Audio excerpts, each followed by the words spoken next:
The rain hammered against the windshield as Hannah Nelson stared at the crumpled photograph in her hand. The one where two gap-toothed 10-year-olds grinned at the camera, their pinkies locked together in what they'd called their most important promise ever. She shouldn't have kept it all these years. She definitely shouldn't be looking at it now, sitting in her car outside her tiny apartment after another soul-crushing double shift at the diner. But Isaac Bryant had been on her mind lately, more than usual, and she couldn't explain why. Maybe it was turning 30 that made people nostalgic. Maybe it was the loneliness that crept in during the quiet moments. Or maybe it was just the universe's cruel joke that the boy she'd loved her entire childhood had vanished from her life without a trace. Hannah tucked the photo back into her wallet and grabbed her purse, making a run for the building through the downpour. Her shoes were soaked through by the time she reached the lobby, and she could feel the beginning of a headache forming behind her eyes. The fluorescent lights flickered as she climbed the 3 flights to her apartment, and she reminded herself that at least she had a roof over her head, even if the paint was peeling and the radiator made concerning noises. Inside, she dropped her keys on the counter and kicked off her wet shoes. Her phone buzzed with a text from her coworker asking if she could cover another shift this weekend. Hannah closed her eyes and counted to 10 before responding with a polite decline. She needed boundaries. Her therapist had been telling her that for months. The apartment was cold, so she turned up the heat and changed into sweatpants and an oversized hoodie that had seen better days. Dinner was leftover pasta from 2 nights ago, eaten standing at the counter while scrolling through social media. Everyone else seemed to have their lives together. Engagement photos, new houses, babies, promotions. Hannah felt stuck, like she was running on a treadmill that never moved forward. She thought about the pact again, the one they'd made in Isaac's treehouse during the summer before 5th grade. If they weren't married by 30, they'd marry each other. It had seemed so far away then, so impossible. 30 had been ancient to their 10-year-old minds. They'd sealed it with a pinky promise and a handshake, both of them giggling at the absurdity while also being completely serious in the way only children could be. That was the summer before everything changed. Isaac's father had gotten a job opportunity across the country, and just like that, her best friend was gone. They'd promised to write, to call, to visit. For the first year they had. Letters came regularly, full of stories about his new school and the ocean he could see from his bedroom window. Hannah had written back just as faithfully, telling him about middle school drama and how boring everything was without him. But then the letters slowed. High school started, and they both got busy with new friends and activities. The calls became sporadic, then stopped altogether. By the time they graduated, they'd lost touch completely. Hannah had tried finding him on social media over the years, but Isaac Bryant was apparently living off the grid, or maybe he'd just blocked her. She didn't know which was worse. The next morning brought gray skies and the promise of more rain. Hannah dragged herself out of bed and got ready for another day at the diner. Her reflection in the bathroom mirror showed dark circles under her eyes and hair that desperately needed a trim. She pulled it back into a ponytail and called it good enough. The diner was already busy when she arrived, the morning rush in full swing. Hannah tied on her apron and grabbed her order pad, falling into the familiar rhythm of taking orders and delivering plates. Coffee, eggs, pancakes, repeat. Smile at the customers even when they were rude. Pretend the grease smell didn't make her nauseous. Dream about being anywhere else. "You look like you need a vacation," her coworker Melissa said during a brief lull. "I need a new life," Hannah replied, refilling the coffee station. "Don't we all?" Melissa leaned against the counter and sighed. "At least it's Friday. You doing anything this weekend? Laundry, maybe clean my apartment, live the dream." You should come out with us tomorrow night. There's a new bar downtown that's supposed to be nice. Hannah considered it. When was the last time she'd actually gone out? Maybe. I'll let you know. The rest of the shift passed in a blur of orders and tips and aching feet. By the time Hannah clocked out, the rain had stopped, leaving everything wet and glistening. She decided to walk the 10 blocks home instead of taking the bus, needing the fresh air and exercise. She was halfway there when her phone rang. Unknown number. She almost didn't answer, but something made her pick up. Hello? Is this Hannah Nelson? The voice was professional, male, unfamiliar. Yes, who's calling? My name is Richard Park. I'm calling on behalf of Isaac Bryant. He's been trying to locate you. Hannah stopped walking so abruptly that the person behind her nearly crashed into her. What? Mr. Bryant has asked me to reach out and see if you'd be willing to meet with him. He's in town for a few weeks and would very much like to see you. Her heart was pounding so hard she could hear it in her ears. Isaac is looking for me. Yes, madam. Would you be available for dinner tomorrow evening? He suggested the Riverside if you're familiar with it. The Riverside. That was the fanciest restaurant in the city, the kind of place Hannah had never even considered going. I don't understand. Why didn't he just call me himself? Mr. Bryant wanted to make sure you were comfortable with the meeting first. He didn't want to overstep. Hannah's mind was racing. After 20 years of silence, Isaac suddenly wanted to see her. Can I ask how he found me? I'm afraid I don't have those details. Would tomorrow at 7 work for you? She should say no. She should demand more information. But instead she heard herself saying, yes, tomorrow at 7. Excellent. A car will pick you up at 6:30. May I confirm your address? Hannah gave it automatically, still trying to process what was happening. When she hung up, she stood on the sidewalk for a full minute staring at her phone. Isaac Bryant wanted to see her. Isaac Bryant, who had disappeared from her life, was back and inviting her to dinner at the most expensive restaurant in the city and sending a car to pick her up. She called Melissa immediately. What do you wear to dinner with your childhood best friend who you haven't seen in 20 years? Hannah asked, pacing her small living room. Okay, back up. Start from the beginning. Hannah explained about the phone call, the invitation, everything. Melissa listened without interrupting, which meant she understood how serious this was. First of all, this is insane, Melissa said when Hannah finished. Second, you need to look amazing. Third, how rich is this guy that he's sending a car? I have no idea. We were kids when I knew him. His family wasn't wealthy then, just normal middle class. Normal middle class people don't send cars and eat at the Riverside. I think your friend did pretty well for himself. Hannah looked at her closet, which was full of diner uniforms and casual clothes that had seen better days. I don't have anything to wear to a place like that. Then we're going shopping. I'll be there in 20 minutes. Melissa arrived with coffee and determination. She took one look at Hannah's closet and shook her head. We're definitely going shopping. Come on. They spent the afternoon at the mall trying on dresses Hannah couldn't afford. But Melissa insisted, promising Hannah could pay her back over time, and eventually they found a simple black dress that was elegant without being too formal. It hugged Hannah's curves in a way that made her feel beautiful for the first time in months. He's going to die when he sees you, Melissa said approvingly. This isn't romantic, Hannah protested. He's probably married with kids. This is just two old friends catching up. In a dress like that, please. And if he was married, why would he send a professional to call you instead of just reaching out himself? He's being careful because this matters. Hannah wanted to believe that, but she'd learned not to get her hopes up.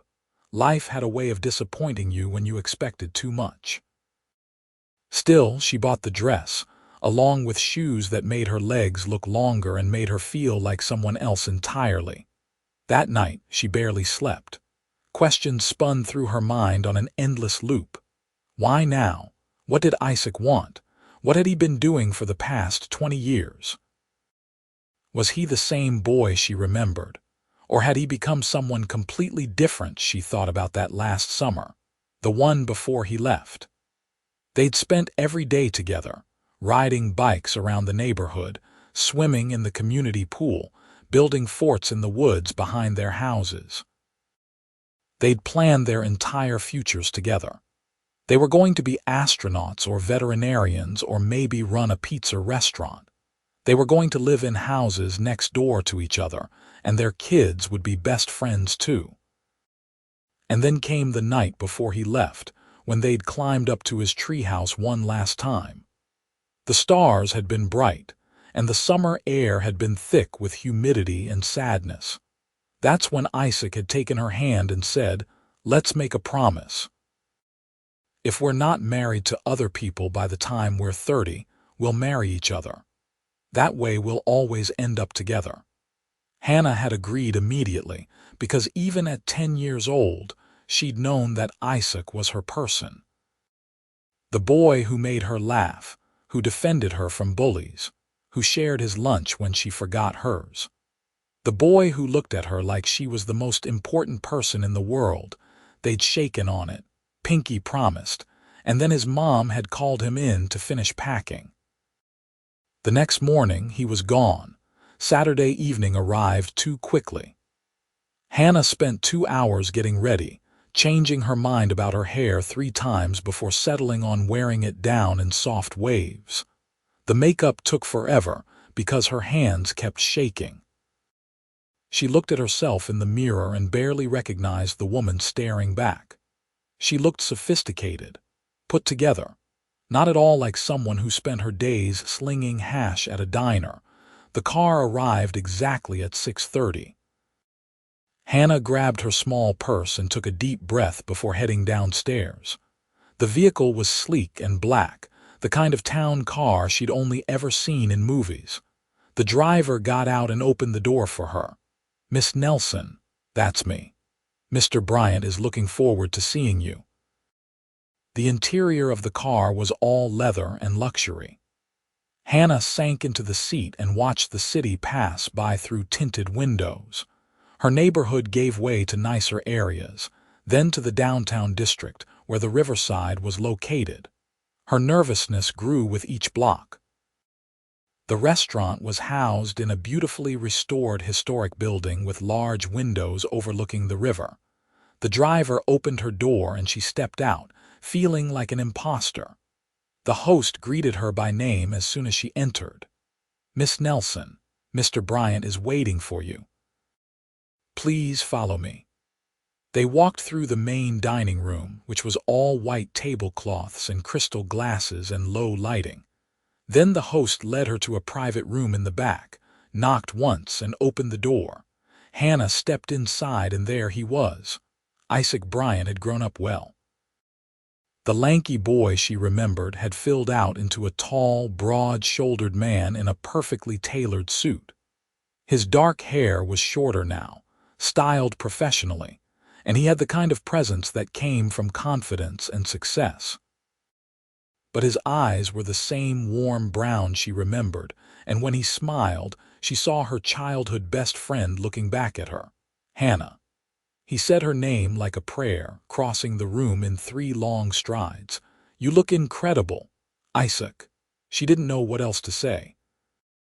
20 years of absence sat between them like a wall. He seemed to sense her uncertainty because he stopped just short of hugging her, his hands flexing at his sides like he wanted to reach for her but wasn't sure he should. "Thank you for coming. I wasn't sure you would." "I almost didn't." Honesty felt like the only option. "Your assistant's call was a surprise. I'm sorry about that. I wanted to call you myself, but I didn't know if you'd want to hear from me after all this time. I thought having Richard reach out might be less overwhelming." It was still pretty overwhelming. He laughed, and the sound was so familiar it made her chest ache. "Yeah, I guess it would be. Please sit. Can I get you something to drink, They settled at the table, which was set for two with more silverware than Hannah knew what to do with. A waiter appeared immediately with wine, and Isaac ordered without looking at the menu. Hannah wondered how many times he'd eaten here, how different his life must be now.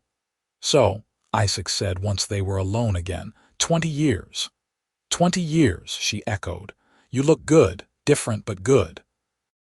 You look exactly how I remembered and nothing like I expected, all at once." His gaze was intense, focused entirely on her. "I've thought about you so much over the years." "Then why didn't you call, or write, or literally any form of communication?" The question came out sharper than she'd intended, but she needed to know. Isaac winced. "That's fair and complicated. Can I try to explain? That's why I'm here." He took a breath. "When we moved, it was chaos. My dad's new job turned out to be a disaster.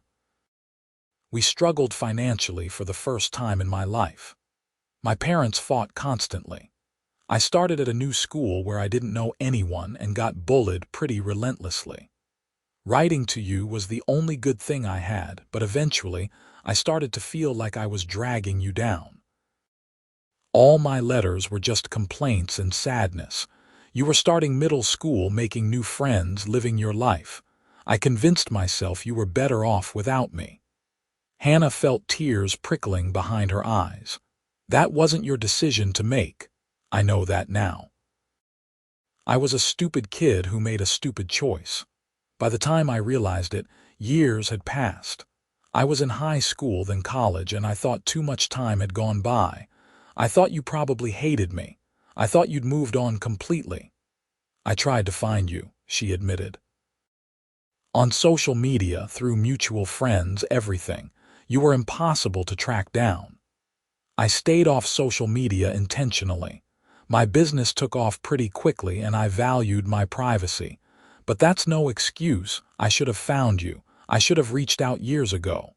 "What business?" Isaac leaned back in his chair. "After college, I started a manufacturing company. We make specialized medical equipment. It grew faster than I ever expected, and in the last 5 years, we've expanded internationally. I've been fortunate, very fortunate." Melissa's words came back to her. He'd done more than well. He'd become wealthy. Possibly very wealthy, based on the private dining room and the car and the way the staff treated him like royalty. "That's amazing, Isaac. Really, I'm happy for you. What about you? Tell me everything." "The assistant I hired to find you said you work at Rosie's Diner." Heat flooded Hannah's cheeks. Of course her life sounded pathetic compared to his success. "Yeah, I've been there for about 5 years. It pays the bills. I wasn't judging. I just want to know about your life. Are you happy?" The question was so direct it caught her off guard. Was she happy? "I'm surviving, working on the happy part. Tell me how you got here. After I left, what happened?" So she did.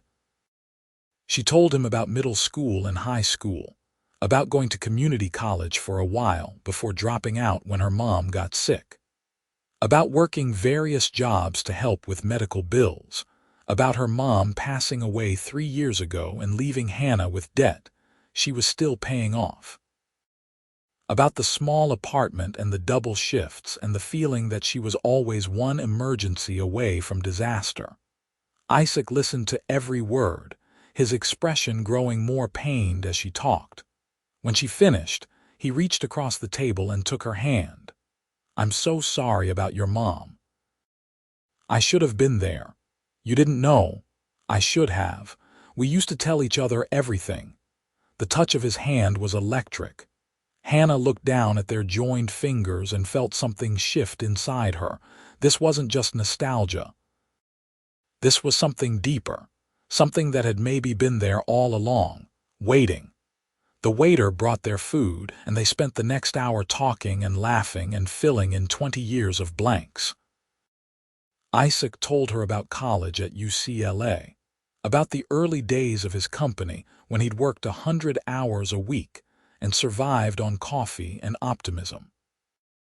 He told her about the moment his first big contract came through, about expanding to Europe and Asia, about the surreal experience of seeing his company's logo on equipment in hospitals around the world. Hannah shared smaller stories, but ones that mattered. The regular customers at the diner who'd become like family. The way she'd started painting again recently, just for herself, nothing fancy. The community garden where she had a small plot and grew tomatoes every summer. "You always loved art," Isaac said. "I remember your drawings. You were so talented. I was okay. You were better than okay. Do you still have any of them?" "Somewhere in my mom's things, probably. I haven't looked through all the boxes yet. I'd love to see them sometime. Sometime."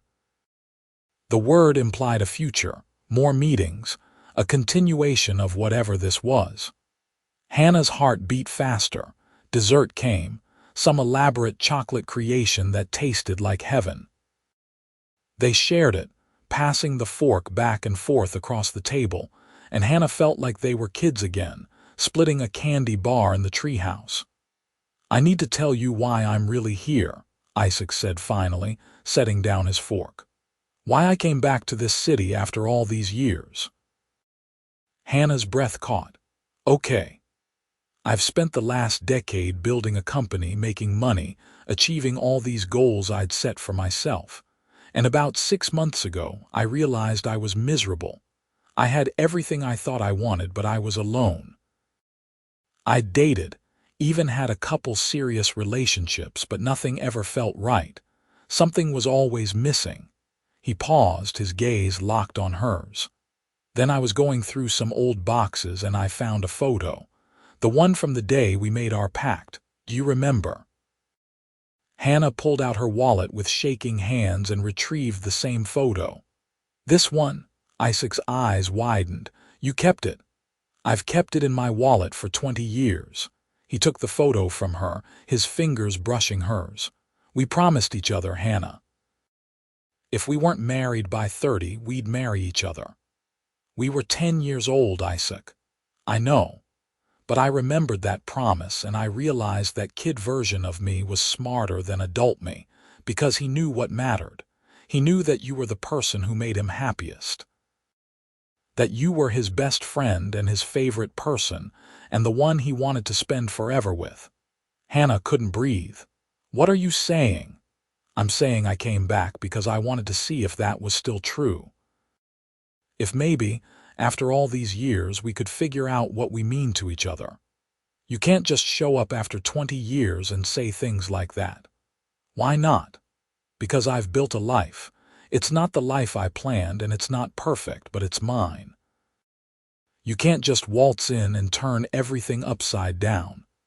I don't want to turn anything upside down. I want to be part of your life if you'll let me." Hannah stood up, her chair scraping against the floor. "I need some air." She walked out of the private room and through the restaurant, pushing through the front doors into the cool night air. The river reflected the city lights, and she focused on breathing, on calming her racing heart. Isaac followed her out a moment later. He stood a few feet away, giving her space. "I'm sorry," he said quietly. "I pushed too hard. I've been thinking about this for months, planning what I'd say, but I didn't consider how overwhelming it would be for you." "You think?" Hannah laughed, but there were tears in her eyes.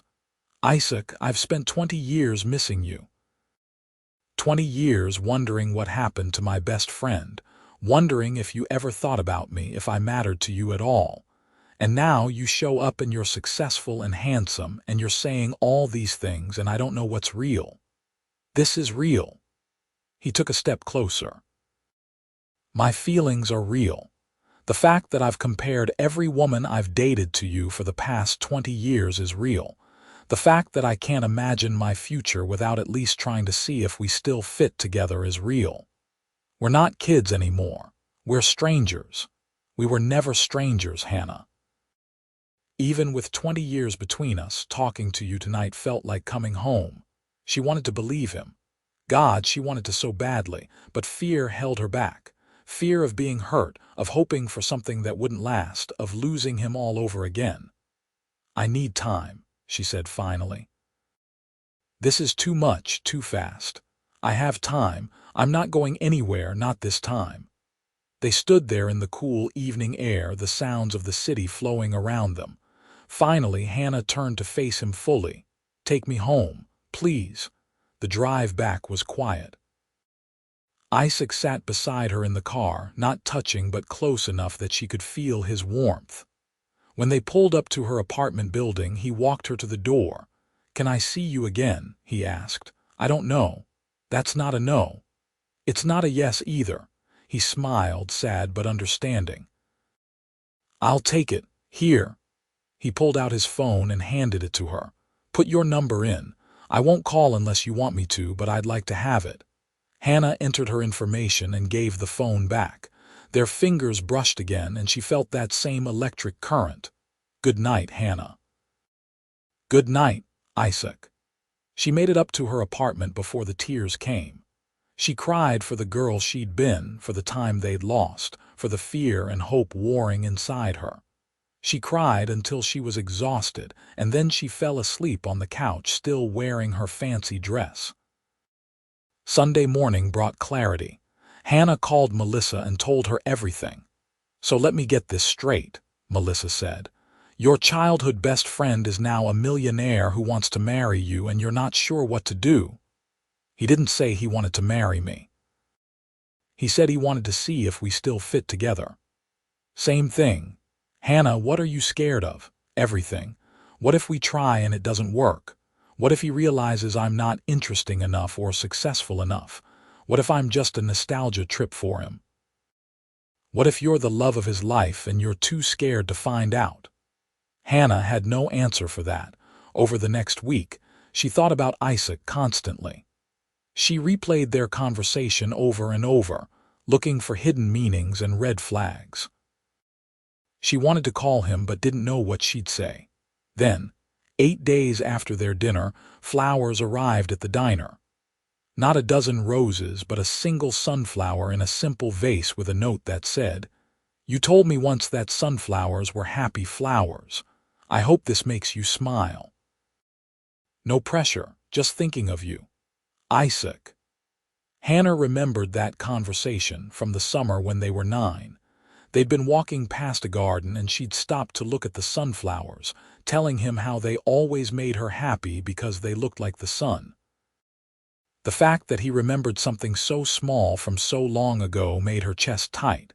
She took the sunflower home and put it on her windowsill where she could see it every morning. 2 days later, a package arrived. Inside was a children's book, one they'd loved when they were kids. It was out of print now, and Isaac must have tracked down a used copy. The inscription read, "Remember when we used to read this in your backyard? You always did the voices better than me. I found this in a bookstore and had to send it." Hannah sat on her bed and paged through the familiar story, tears streaming down her face. She pulled out her phone and typed a message before she could overthink it. "The sunflower made me smile. The book made me cry. Thank you for remembering." His response came within minutes. "I remember everything about you. Can we talk?" she called him. They talked for 3 hours about everything and nothing. It was easier on the phone without his eyes on her, without the pressure of his physical presence. They laughed about their childhood adventures and the trouble they'd gotten into. He asked about her painting, and she found herself telling him about the piece she was working on, a landscape of the woods behind their old houses. "I'd love to see it," he said. "It's not very good." "I don't believe that." They started talking every night, sometimes for hours, sometimes just for a few minutes before bed. Hannah learned about his life in detail. His company employed over 300 people now. He had an apartment in San Francisco and another in New York. He traveled constantly for work but was planning to slow down, to focus on the parts of his business that mattered and delegate the rest. "I don't want to wake up at 50 and realize I spent my whole life working," he said one night. "I want more than that." "What do you want?" Hannah asked. There was a long pause. "I want what we used to dream about, a home, A family, someone to come home to who actually cares about my day. All the money in the world doesn't mean anything if you have no one to share it with. Hannah understood that loneliness. She felt it every night in her empty apartment. 2 weeks after their first dinner, Isaac asked if he could see her again. Just coffee, he promised. Something casual, no fancy restaurants or pressure. They met at a small coffee shop near Hannah's apartment. Isaac showed up in jeans and a sweater, looking more like the boy she remembered. They sat in the corner and talked for hours, and when he walked her home, he stopped at the entrance to her building. "I want to kiss you," he said. "I've wanted to kiss you since I saw you walk into that restaurant. But I need to know this is what you want too." Hannah's heart pounded. She looked up at him, at the boy who'd grown into this man, at her best friend and maybe something more. "Yes," she whispered. He cupped her face in his hands, gentle and sure, and kissed her like she was precious. Like she was everything. His lips were soft and warm, and Hannah felt the world tilt on its axis. This was right. This was what had been missing all along. When they broke apart, Isaac rested his forehead against hers. "I've been waiting 20 years to do that. It was worth the wait." They started dating officially after that. Isaac was still in town, staying in a hotel downtown while he worked remotely and met with potential business partners in the area. He took her to dinner several times a week, but they also did normal things. They went to the movies and walked through the park. They went to the community garden and he helped her weed her plot. They painted together in her apartment, and Isaac's attempts were so bad they both ended up laughing until they cried. "I think I should stick to business," he said, looking at his canvas covered in muddy colors. "Probably wise," Hannah agreed, wiping tears from her eyes. He met Melissa, who immediately pulled Hannah aside and said, "If you don't marry this man, I will." "You have a boyfriend," Hannah reminded her. "I'll break up with him. Isaac is perfect." But it wasn't just that Isaac was successful or generous or handsome, though he was all those things. It was the way he listened when she talked, really listened, like her words mattered. It was the way he remembered small details and followed up on conversations from days before. It was the way he looked at her like she was the most fascinating person in the world. One evening, about a month into their relationship, Isaac took her to their old neighborhood. They parked in front of his former house, which looked smaller than Hannah remembered. "I can't believe it's still here," Isaac said, staring up at the oak tree in the backyard. "Think the tree house is still standing? Only one way to find out." They walked around to the back, staying near the property line to avoid trespassing. The tree house was still there, weathered and clearly unused but intact. "We spent so many hours up there," Hannah said softly. "Best summers of my life." Isaac took her hand. "I meant what I said at dinner that first night. I want to be part of your life, Hannah. Not just for a few weeks while I'm in town, but permanently." "What does that mean?" "It means I'm opening a new division of my company, and I've decided to base it here. I've already put an offer on a house." "I'm moving back." Hannah stared at him. "You're moving back? Here? I want to be where you are, if you'll have me." "Isaac, that's crazy. You can't uproot your entire life for me." "I'm not uprooting anything. I'm planting roots. For the first time in years, I'm choosing where I want to be instead of just chasing the next opportunity. And I want to be here with you." She wanted to argue, to tell him it was too much, but the hope blooming in her chest wouldn't let her. "Where's the house?" he grinned. 3 blocks from your apartment. 4 bedrooms, big backyard, needs some work but has good bones. I thought maybe you'd like to help me pick out paint colors." "You already bought it," I put an offer in. "It's contingent on inspection, but yeah, I've been planning this for a while." Hannah shook her head, laughing. "You're insane." "About you, absolutely." The next few weeks were a whirlwind. Isaac's offer on the house was accepted, and he asked Hannah to come see it before he finalized anything. She fell in love with it immediately. It was a beautiful craftsman-style home with hardwood floors and a fireplace and windows that let in so much light. The backyard was overgrown but spacious, perfect for a garden. "I can't believe you're really doing this," she said, standing in the empty living room. "Believe it. This is happening. We're happening." They painted walls together on weekends and picked out furniture during her days off. Isaac insisted on paying for everything, but he asked for her opinion on every decision. The house started to feel like a home, even before he officially moved in. Hannah's life was changing in ways she'd never imagined. Isaac had quietly paid off the remaining debt from her mother's medical bills, refusing to let her argue about it. He'd also started talking to her about her future, about what she wanted to do beyond the diner. "You could go back to school," he suggested one night. "Study art formally if that's what you want, or something else entirely, whatever makes you happy." "I can't afford that. Hannah, I have more money than I know what to do with. Let me help you, please." It was hard to accept. Hard to let someone take care of her after years of doing everything herself.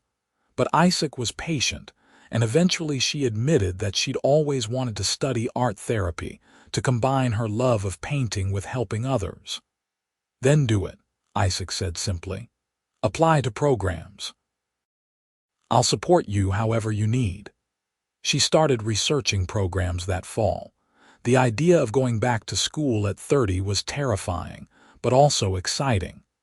For the first time in years, Hannah felt like she had a future that was bigger than just surviving. Isaac officially moved into the house in October, and Hannah spent so much time there that it felt like she lived there too. They cooked dinner together most nights and sat on the back porch watching the sunset. They went to farmers' markets on weekends and hosted game nights with Hannah's friends.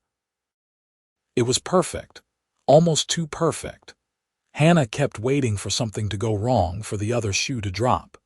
"You're thinking too hard again," Isaac said one evening. They were curled up on his couch watching a movie, and apparently her anxiety showed on her face. "I'm just scared," she admitted. "This all feels too good to be true." "It's not too good to be true, it's just true. This is real, Hannah. What we have is real." "But what if it doesn't last? What if we're caught up in nostalgia and in a year we realize we don't actually work?"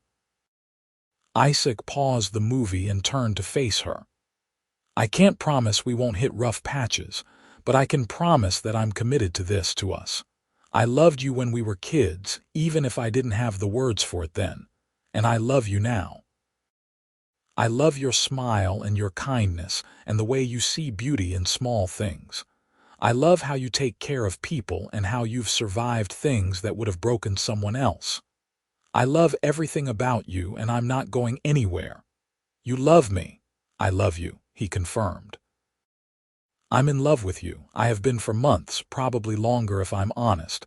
I just didn't want to scare you off by saying it too soon." Tears spilled down Hannah's cheeks. "I love you too. I think I always have." He kissed her then, deep and sure, and Hannah felt the last of her defenses crumble. This was real. They were real. And maybe, just maybe, she deserved this happiness. The holidays arrived and they were magical. Hannah and Isaac spent Thanksgiving at his house with a group of friends, and Christmas was just the two of them, exchanging gifts in front of the fireplace like they were in a Hallmark movie. Isaac gave her art supplies, the expensive professional kind she'd never bought for herself. She gave him a painting she'd done of their old treehouse, and he hung it immediately above the fireplace. "I love it," he said, pulling her close. "I love you. I love you too." New Year's Eve, they went to a party at Melissa's house. At midnight, surrounded by friends and noise and celebration, Isaac kissed her and whispered, "Best year of my life." "Mine too." January brought cold weather and the start of the new semester. Hannah had been accepted into an art therapy program at the local university, and she'd given her notice at the diner. Her last shift was bittersweet, but she was ready for the next chapter. Isaac was planning to travel less in the coming year, focusing on building up the new division locally. They talked about the future constantly now, about where they saw themselves in 5 years, 10 years. "I want everything with you," Isaac said one night. "Marriage, kids, growing old together, all of it. That's a lot of commitment. I committed to you when I was 10 years old. I'm just following through." On Valentine's Day, Isaac made dinner reservations at the riverside, the same private room where they'd had their first dinner. Hannah dressed carefully, choosing a red dress this time, and let Isaac pick her up from her apartment. "You look stunning," he said, kissing her cheek. "You clean up pretty well yourself." Dinner was perfect. They talked and laughed and shared stories, comfortable in a way that felt both new and ancient. After dessert, Isaac stood up and held out his hand. "Dance with me." There was no music, but Hannah took his hand and let him pull her close. He hummed softly, swaying with her in the quiet room. "You remember what today is?" he asked. "Valentine's Day. It's also 20 years to the day that we made our pact." Hannah pulled back to look at him. "What?" "I checked my old journals. We made our promise on February 14th. I thought we were being romantic 10-year-olds, choosing Valentine's Day. I'd completely forgotten." Isaac smiled and reached into his pocket. "We promised each other that if we weren't married by 30, we'd marry each other. Well, we're both 30 now, and I know we're not doing this because of some childhood pact. We're doing this because we found each other again and realized we were meant to be together all along." He dropped to one knee and Hannah's breath caught. He pulled out a ring box and opened it, revealing a simple, beautiful diamond ring. "Hannah Nelson, you've been my best friend, my first love, and now the woman I want to spend my life with. I don't want to wait any longer. Will you marry me?" Tears streamed down her face, but she was smiling so wide it hurt. "Yes. Yes, of course, yes." He slipped the ring on her finger and stood, pulling her into a kiss that felt like a promise, like a beginning, like everything they'd been waiting for. They were married that June in his backyard, with the people they loved surrounding them. Hannah wore a simple white dress and carried sunflowers.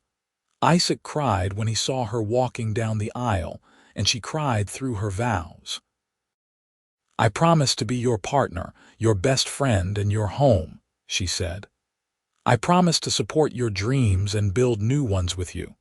I promise to love you every single day, even when it's hard, especially when it's hard." "I promise to never disappear again," Isaac said, his voice thick with emotion. "I promise to be present, to show up, to choose you every single day. I promise to make you laugh and to hold you when you cry. I promise to build a life with you that's worthy of the dreams we had as kids." They kissed as husband and wife, and their friends cheered. Melissa caught the bouquet and immediately looked at her boyfriend meaningfully. The reception lasted late into the night. They danced under string lights in the backyard, ate cake, and celebrated with everyone who mattered. When it was finally over and they were alone, Isaac carried Hannah over the threshold of their home. "Hello, Mrs. Bryant," he said, setting her down gently. "Hello, Mr. Bryant." They made love that night like it was the first time and the 1000th time all at once, familiar and new, comfortable and exciting. Afterward, lying in Isaac's arms, Hannah felt a peace she'd never known.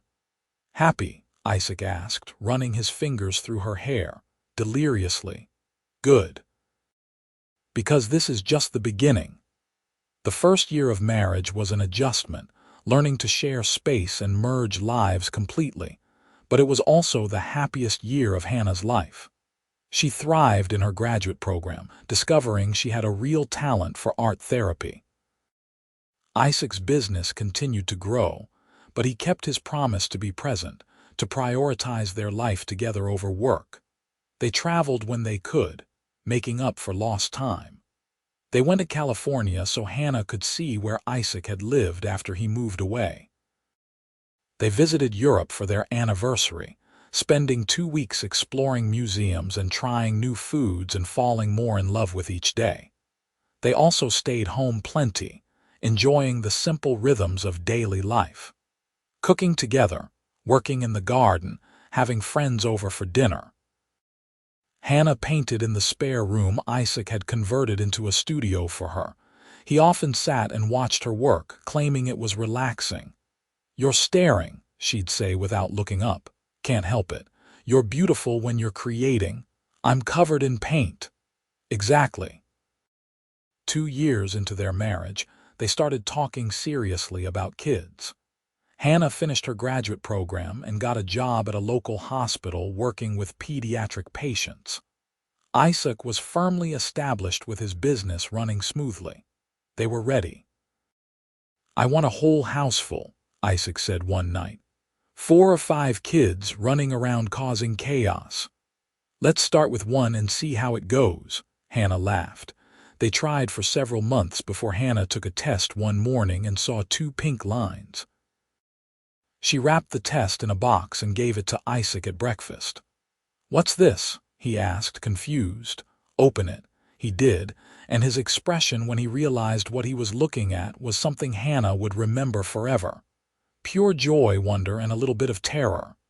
"You're pregnant." "We're having a baby." Isaac pulled her into his arms and held her tight. "We're having a baby." "Oh my God, Hannah, we're going to be parents. Are you ready?" "I've been ready since I was 10 years old and we planned our whole lives together."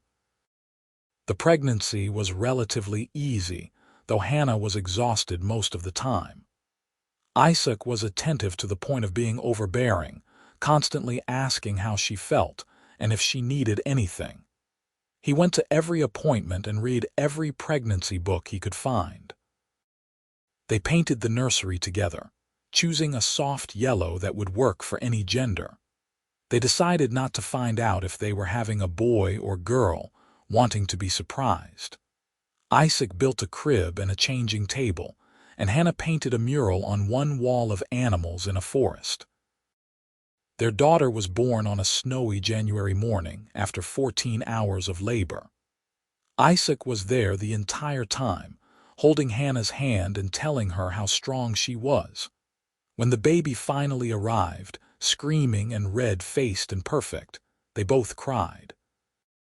"She's beautiful," Isaac whispered, looking down at the tiny person in his arms. "She looks just like you. She has your nose. Poor kid." They named her Hope because that's what she represented. Hope for the future, hope for their little family, hope for all the good things still to come. Being parents was harder than either of them expected, but also more rewarding. Those first few months were a blur of sleepless nights and endless diapers and learning what every different cry meant. But there were also moments of perfect contentment, like when Hope would fall asleep on Isaac's chest, or when Hannah would nurse her in the quiet hours before dawn and feel overwhelmed with love. "We made a person," Isaac said one night, staring at Hope sleeping in her bassinet. "That's insane." "We made a pretty cute person. The cutest person." As Hope grew, they fell into new rhythms as a family. Isaac worked from home more, not wanting to miss anything. Hannah balanced her job with motherhood, grateful for flexible hours and a supportive boss. They had less time for just the two of them, but they made it work, stealing moments when they could.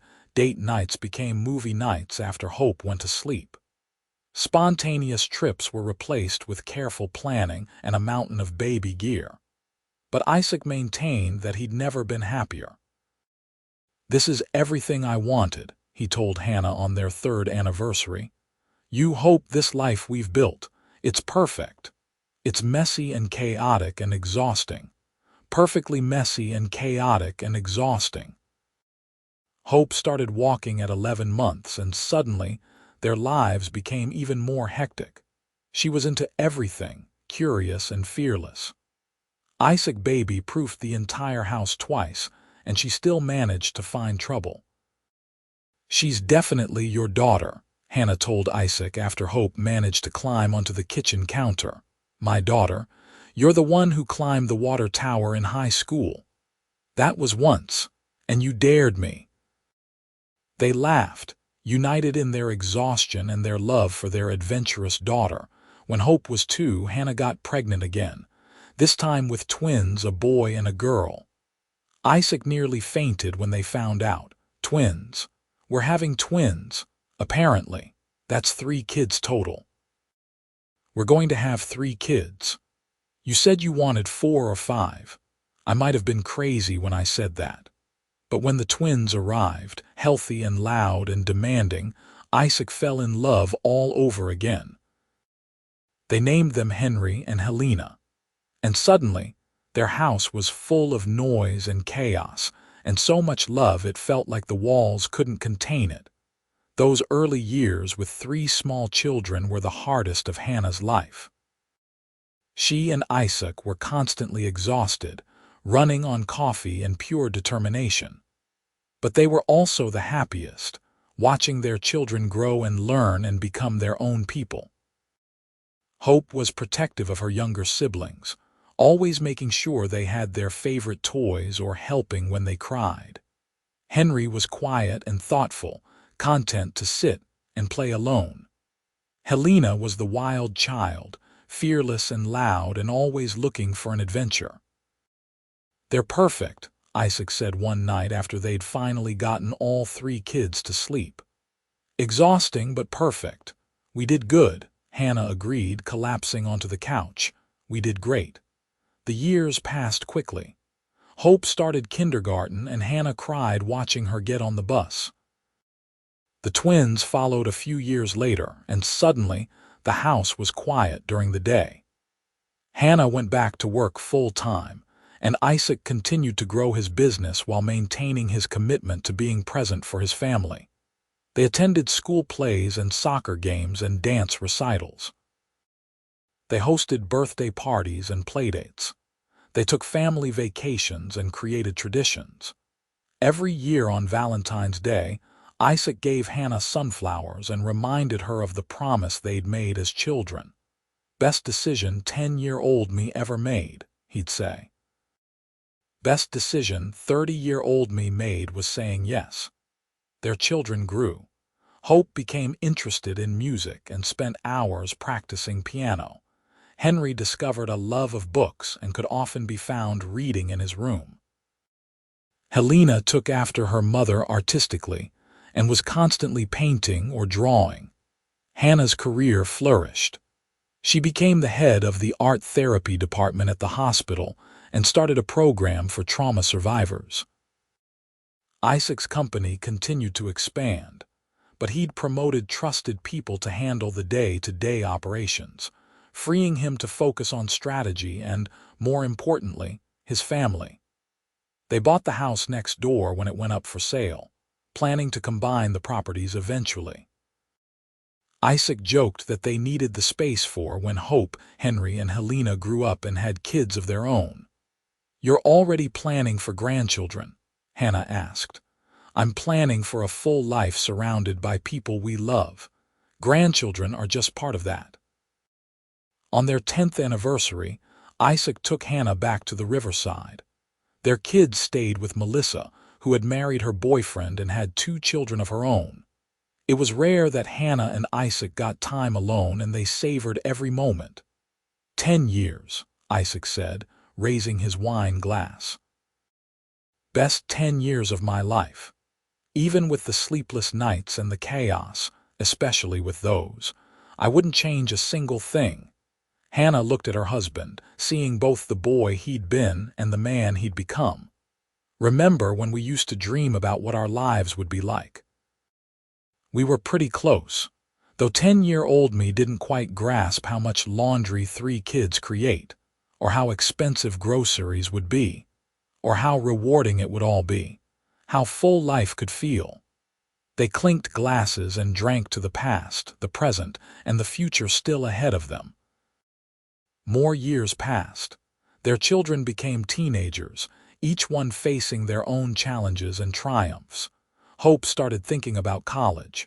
Henry joined the debate team. Helena had her first art show at a local gallery. Hannah and Isaac grew older together, finding new ways to connect as their roles evolved from hands-on parents to guides and supporters. They took up hiking and spent weekends exploring trails. They renovated the combined properties, creating a space that felt like a compound for their extended family. Melissa's kids were like cousins to their children. Hannah's friends from the diner, most of whom she'd stayed close with, became aunts and uncles. Isaac's business partners and employees became part of their community. They'd built something bigger than just a marriage. They'd built a life, rich with connection and meaning. On their 15th anniversary, they stood in the backyard where they'd gotten married. The garden Hannah had planted had grown into something spectacular. The trees Isaac had planted when each child was born were tall and strong. "You ever wonder what would have happened if I hadn't come back?" Isaac asked. "Sometimes. But then I remember that we were always meant to find each other. Maybe not right then, maybe not exactly how it happened, but eventually." "You really believe that?" "I believe that some connections are too strong to stay broken forever. We were always going to find our way back to each other." Isaac pulled her close and they danced without music under the stars, just like they had so many times before. "Thank you," he said softly. "For what?" "For taking a chance on me. For believing in us when it would have been easier to walk away. For building this beautiful life with me. Thank you for coming back. For remembering our promise. For loving me exactly as I am." They kissed, and Hannah felt the same flutter in her chest she'd felt at 10 years old, at 30, and every day in between. Their children graduated high school one by one. Hope went to college for music education. Henry studied literature. Helena got into a prestigious art school. The house felt too quiet without them, but Hannah and Isaac adjusted, rediscovering what it meant to be just the two of them. They traveled more, finally taking all those trips they'd talked about. They spent a month in Italy, eating pasta and drinking wine and getting deliciously lost in ancient cities. They went to Japan and Australia and back to California, where Isaac showed her the beach he'd looked at from his bedroom window all those years ago. "I used to imagine you were there with me," he admitted, standing on the sand. "Every time I felt lonely, I'd look at the ocean and pretend you were seeing it too. I wish I had been. I wish we hadn't lost all that time. We didn't lose it. We just took the long way around, and look where we ended up." Hannah leaned into him, feeling grateful for every moment, even the hard ones that had led them here. Their children came home for holidays, eventually bringing partners of their own. Hope introduced them to her girlfriend, a fellow music teacher who made her laugh. Henry brought home a boyfriend he'd met in graduate school. Helena was still single and happy that way, focused on her art career. Isaac and Hannah welcomed each person into their family with open arms, their home once again filled with noise and love and celebration. They became the house everyone gathered at, the place that felt like home base. When Hope announced her engagement, Hannah cried. Her baby was getting married. Isaac walked Hope down the aisle with tears streaming down his face, and Hannah watched from the front row, remembering her own wedding day. The grandchildren started arriving a few years later. Hope and her wife adopted a little boy. Henry and his husband used a surrogate for twins. Helena surprised everyone by meeting someone at an art show and falling hard, and soon she was pregnant with a daughter of her own. Isaac had been right about needing more space. Their combined property became a gathering place for the growing family. Sunday dinners were loud affairs with kids running through the yard and adults crowded around the table. Hannah cooked while Isaac played with the grandkids, and she'd often pause to watch him, marveling at the life they'd created. On their 25th anniversary, their children threw them a party. The backyard was decorated with lights and flowers, and everyone they loved was there. There were speeches and toasts and so much laughter. Hope stood up to speak, her son balanced on her hip. My parents have shown me what real love looks like. Not the easy, simple love of movies, but the hard, messy, beautiful love of real life. They've shown me that the best things are worth waiting for, that it's never too late to find your person, and that family is everything. Isaac squeezed Hannah's hand under the table, and she squeezed back. Later, when the party was winding down and the grandkids were being put to bed, Isaac led Hannah to the garden.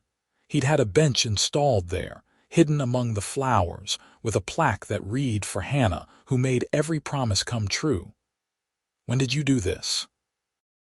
she asked, running her fingers over the inscription. "Last month. I wanted to give you something permanent, something that would last. We've lasted. We have. 25 years of marriage, but really a lifetime of loving you." They sat on the bench together, and Hannah rested her head on Isaac's shoulder. She thought about the little girl she'd been, the teenager who'd lost her best friend, the woman working double shifts and struggling to survive. She thought about the moment Isaac had walked back into her life and changed everything. "You ever regret it?" she asked. "Giving up your old life, moving back here, tying yourself to me?" "Hannah, look around. Look at what we've built. Our children, our grandchildren, this home, this community. How could I possibly regret the best decision I've ever made? I just want to make sure you're happy. I'm more than happy. I'm fulfilled. I'm exactly where I'm supposed to be." They sat in the garden as the sun set, surrounded by the life they'd built together.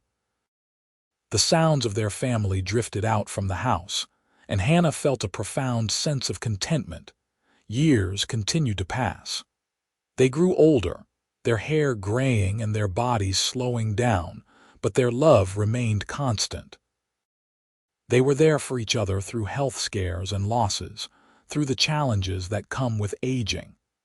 They held hands through funerals for friends and celebrated at weddings for their grandchildren. Isaac retired fully, handing his company over to trusted executives. Hannah scaled back her work, focusing on consulting and teaching rather than full-time clinical work. They spent their days together, finding joy in simple things: morning coffee on the porch, afternoon walks through the neighborhood, evenings with family. On their 40th anniversary, their children and grandchildren gathered again. Hope's son was grown now, starting college. Henry's twins were in high school. Helena's daughter was a bright, creative 12-year-old. There were new partners, new babies, new faces added to their family tree. Isaac stood to make a toast, his hand shaking slightly as he raised his glass. 40 years ago, I made the best decision of my life. Actually, 50 years ago, when I was a kid, I made a promise to my best friend. I promised that we'd be together one way or another. Life took us on a long journey to get here, but we made it, and I'd do it all again in a heartbeat. Hannah stood and took his hand. We made a promise as children, not really understanding what it meant, but somehow we knew what mattered. We knew that the person standing next to you matters more than anything else. That love is a choice you make every day. That family is what you build with your whole heart. They kissed, and their family cheered. The party lasted long into the night, but eventually it was just Hannah and Isaac again, sitting on their bench in the garden under the stars. "We did it," Isaac said softly. "We really did it. We did. We kept our promise. Best promise I ever made." Hannah looked at the man beside her, the boy from her childhood, her best friend, her husband, her partner in every way that mattered. She thought about all the years behind them and whatever time they had left ahead. "I love you," she said simply. "I've loved you my whole life in one way or another. I love you too. Always have, always will." They sat together as they had so many times before, comfortable in their silence, content in their togetherness. Around them, their garden bloomed. their house stood strong, and their family slept safe. They'd built something lasting, something real, something worth every moment it took to create. Two kids who'd made a promise at 10 years old had become adults who kept it. And in keeping it, they'd found not just each other, but a whole life full of love, laughter, family, and joy. The kind of life worth waiting for, worth fighting for, worth building one day at a time. As the stars wheeled overhead and the night grew late, Hannah and Isaac stayed on their bench, hands clasped, hearts full. They'd started as friends, grown into lovers, built a family, and created a legacy that would last for generations. And through it all, that childhood promise had held true. They were together, exactly as they'd always meant to be, exactly where they belonged. And that was more than enough. That was everything.